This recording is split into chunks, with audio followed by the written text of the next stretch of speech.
உங்களோட பேர் என்னங்க சார்? எங்கேருந்து வரீங்க? என்ன டிபார்ட்மெண்ட் எடுத்துருக்கீங்க? என்ன ரேங்க்? சார் நான் கார்த்திக், ஈரோட்லேருந்து வரேன். இப்போ தமிழ்நாடு பவர் டிஸ்ட்ரிபியூஷன் டிஎன்பிடிசியில் எடுத்திருக்கேன். என்ன rank sir? Rank overall 5 sir. கம்யூனிட்டியில் 2.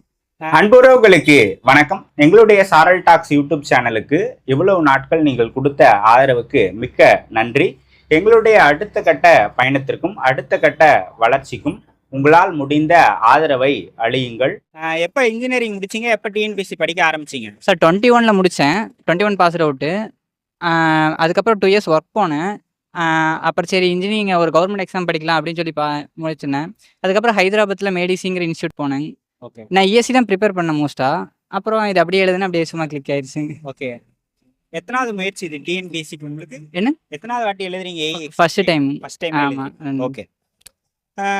இப்போ டெக்னிக்கல் பேப்பர் பற்றி சொல்லுங்கள். அதுக்கு எந்த மாதிரி தயாராகணும் அப்படின்றத சொல்லுங்கள் சார். டெக்னிக்கல் பேப்பரை பற்றி சொல்லணும்னா இப்போ இஎஸ்சி மோஸ்ட்டாக இபி தமிழ்நாடு டிஎன்பிசியுமே இஎஸ்சி ஒரே மாதிரி தான், இன்ஜினியரிங் சர்வீஸ் எக்ஸாமினேஷன் சென்ட்ரல் கவர்மெண்ட்டில். ஸோ அதுக்கு டெக்னிக்கல் ப்ரிப்பேர் பண்ணும்போது இதுக்கு ஈஸியாக இருக்கும். ஜிஎஸ் மட்டும் நம்ம எக்ஸ்ட்ரா குரூப் 2 சிலபஸ் அப்படியே சும்மா படிக்கிறது போய்டும். அதுக்கு மோஸ்ட்டாக 10th புக்கு படித்தா போதும். ஓகே. 10 யூனிட்ஸ் இருக்கு இல்லையா? இதுக்கு அதிக முக்கியத்துவம் கொடுத்து படிக்கணும். என்ன புக்ஸில் படிக்கலான்றதை சஜஸ்ட் பண்ணுங்க. மை ரெக்கமெண்டேஷன் மேடிசி புக்கு வாங்கிக்க சொல்லுங்கள். அப்புறம் ஒய்சிடி யூத் காம்படிஷன் டெஸ்ட்னு ஒன்று இருக்குது. அது ஒரு கொஷின் பேங்க் இருக்குது. அதுவுமே ESC previous year question. So இதுவே மோர் தென் எனாஃப்ங்க சார். மோஸ்ட்டாக சப்ஜெக்ட் கவர் பண்ணனா பவர் சிஸ்டம், அதுக்கப்புறம் இஎம்எஃப், அப்புறம் மிஷின்ஸ். இந்த மோஸ்ட்டாக இந்த 3 சப்ஜெக்ட் கவர் பண்ணணும் சார். ஓகே. நம்ம இம்பார்ட்டன்ஸ் வந்து ப்ராப்ளமேட்டிக்காக கொடுக்கணுமா இல்லை தியரி? இல்லை, மோஸ்ட்டாக 80% தியரி தான் கேட்குறாங்க. ப்ராப்ளம் போட்டோம்னா டைம் பத்தாது நமக்கு. ஓகே. ஸோ அதனால் ப்ராப்ளம் போடக்கூடாது. ப்ராப்ளம் ஏன்னா 200 கொஷின் 180 மினிட்ஸு. ஸோ அவ்வளோ அது வந்து போட்டிங்கன்னா டைம் பத்தாது. ஆக்சுவலாக தியரி மட்டும் அட்டன் பண்ணிகிட்டே வரணும். அதுக்கப்புறம் கடைசியாக முடியலாம் ப்ராப்ளம் போட்டுக்கலாம். ஓகே.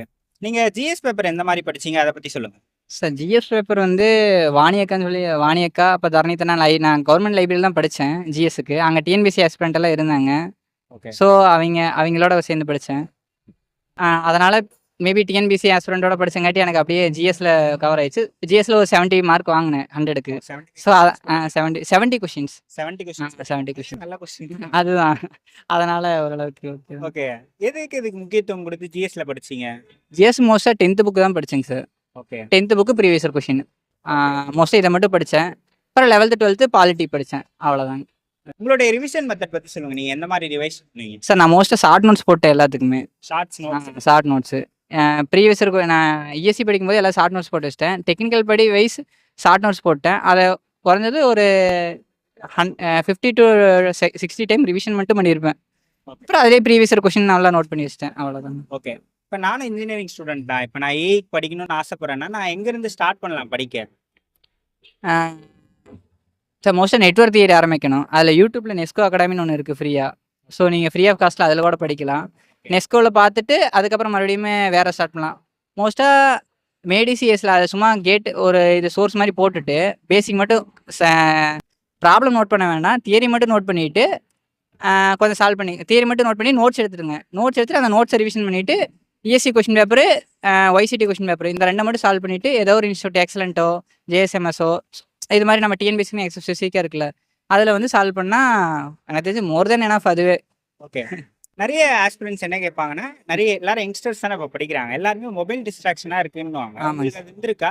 இருந்தால் நீங்கள் எப்படி ஓவர் கம் பண்ணீங்க? ஆக்சுவலாக எனக்கும் மொபைல் டிஸ்ட்ராக்ஷன் இருந்துச்சு. பட் என் மொபைல் வந்து பேசிக் சாம்சங் தான். அதனால் இன்ஸ்டா எல்லாம் யூஸ் பண்ண முடியாது, வேறு எதுவுமே யூஸ் பண்ண முடியாது. யூடியூபே க்ரோமில் போய் தான் யூஸ் பண்ண முடியும். ஏன்னா யூடியூபே பேன் பண்ணிட்டாங்க என்னோட ஃபோனுக்கு. 2014 மாடலு. அதனால் யூடியூபே பேன் பண்ணிட்டாங்க. இப்போ நோட்ஸ் எந்த மாதிரி எடுக்கலாம்? நீங்கள் நோட்ஸ் எடுத்து படிச்சீங்க. நோட்ஸ் எந்த மாதிரி எடுக்கலான்றதை சொல்லுங்கள். மோஸ்ட்டாக தியரி மட்டும் எடுக்க சொல்லுங்கள் சார். ஓகே. மோஸ்ட்டாக தியரி எடுத்தாவே போதும். மோர் தென் ப்ராப்ளம் வந்துச்சுன்னா அந்த ஃபார்முலா மட்டும் எழுதி சொல்லுங்கள். அது எல்லாமே ஃபார்முலாவை தவிர எதுவுமே எழுத வேணாம். சம்ஸே போடவே வேணாம். சம்ஸ் போடாதவங்க தியரி மட்டும் அட்டன் பண்ணாவே ஒரு 80 to 90 கொஷின் போட்டலாம். 10 கொஷின் டஃப்பாக வராது, எல்லாத்துக்கும் டஃப்பாக தான் இருக்கும். அதனால் நம்ம ப்ராப்ளமில் பார்க்காத தியரி மட்டும் படிச்சுட்டு வந்து போட்டால் போதும். கான்செப்ட் தெளிவாக இருக்கணும். இப்போ நம்ம காலேஜுக்கு படிச்சது தான் இங்க படிக்க போறோம். நம்ம படிச்சது வந்து ரிட்டனுக்காக படிச்சோம்.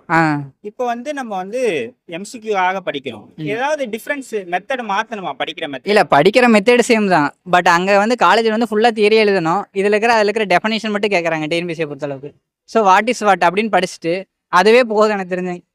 அதுவே படிச்சா போதும். எம்சிக்யூங்கிறது ரிட்டனோட இன்னும் ஈஸியா இருக்கும். ஈஸியா யாருக்கும் தெரிய மாட்டேங்குது இஎஸ்சி டிஎன்பிசி பத்தி. Okay. நிறைய பேர் தெரிஞ்சா இன்னுமே ட்ரை பண்ணுவாங்க. நம்ம வந்து ஒரு பாயிண்ட் வச்சு எல்லாத்தையும் எழுதிடலாம். ஆமா சார். இதுதான் அப்படின்ற மாதிரி பின் பண்ணோம் இல்லையா, நிறைய ட்விஸ்ட் பண்ணியும் கேட்பாங்க. அந்த மாதிரி இருக்கப்ப கன்ஃபியூஷன்ஸ் ஆகணும். அது மாதிரி கொடுக்கும்போது ஆப்ஷன் இங்க வந்து செட் பண்றது வந்து பெருசா ஆப்ஷன் செட் பண்றது தெரியல அவங்களுக்கு ஓரளவுக்கு. கொஞ்சம் ஆப்ஷன் செட் பண்றதே கொஞ்சம் இதாக தான் செட் பண்ணாங்க. ஸோ 2 ஆப்ஷன் எலிமினேட் பண்ணிடலாம். மீதி 2 ஆப்ஷன் தான் இருக்கும். அந்த 2ல நம்ம அட்லீஸ்ட் கொஞ்சம் பேசிக்கை வச்சு போட்டலாம் அந்த 2 ஆப்ஷன் நம்ம. ஸோ அதனால பிரச்சனை வராது. மோஸ்டா எம்சிக்யூ சால்வ் பண்றதுக்கு எல்லாத்துக்கும் யாருக்குமே பிரச்சனை வராது. எம்எஸ்கியூ தான் இல்லை. அதனால நம்ம ஓரளவுக்கு பெனிஃபிட்டா இருக்குன்னு வச்சுக்கோங்க. இந்த எக்ஸாம் கிளியர் பண்ணோம்னா நம்ம அகாடமி போய் படிக்கணுமா இல்ல செல்ஃபா கூட படிக்கலாம்? இல்லை செல்ஃப் இதுவே படிச்சா போதும். அதுக்கு தான் சொன்ன பாருங்க, நெஸ்கோ அகாடமி, அப்புறம் கேட் மேட்ரிக்ஸ், நிறைய சேனல் இருக்கு.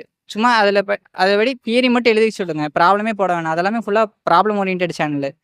ப்ராப்ளம் போடாது, இதை மட்டும் போட்டால் போதும். அதுவே போதும். 130 வாங்கினா போதும். 200க்கு 130, அதில் ஒரு 60, 190 கொஸ்டின் போட்டாவே போதும். கம்பல்சரி ரேங்க்ல போயிடலாம். ஓகே.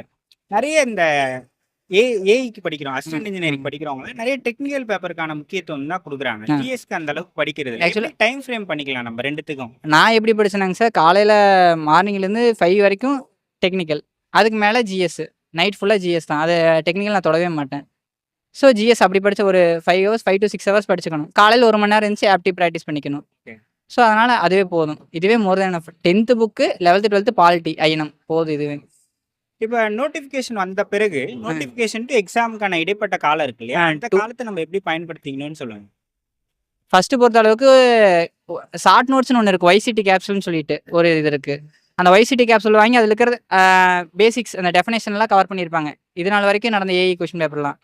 ஸோ அதை ஃபஸ்ட்டு நிற்க வச்சுட்டாங்கன்னா அதுலேருந்தே ஒரு 100 கொஸ்டின் கேட்டுறாங்க. 100க்கு சரி 200க்கு 100 கொஸ்டின் கேட்டுறாங்க.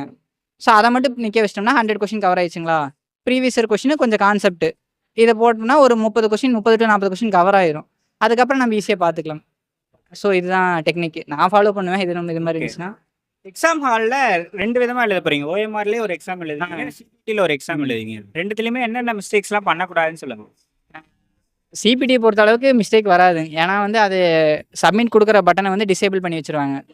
ஸோ அதனால் நமக்கு வந்து சப்மிட் கொடுக்குற ஆப்ஷனே வராது. சிபிடி கொடுக்கும்போது டக்கு டக்கு டக்குன்னு போயிட்டே இருக்கணும். பட் ஓஎம்ஆர் வந்து ஓஎம்ஆர் ஒரே ஒரு பிரச்சனைனா ஒன்று சேட் பண்ணிட்டா அதை நம்ம மறுபடியும் மாற்ற முடியாது.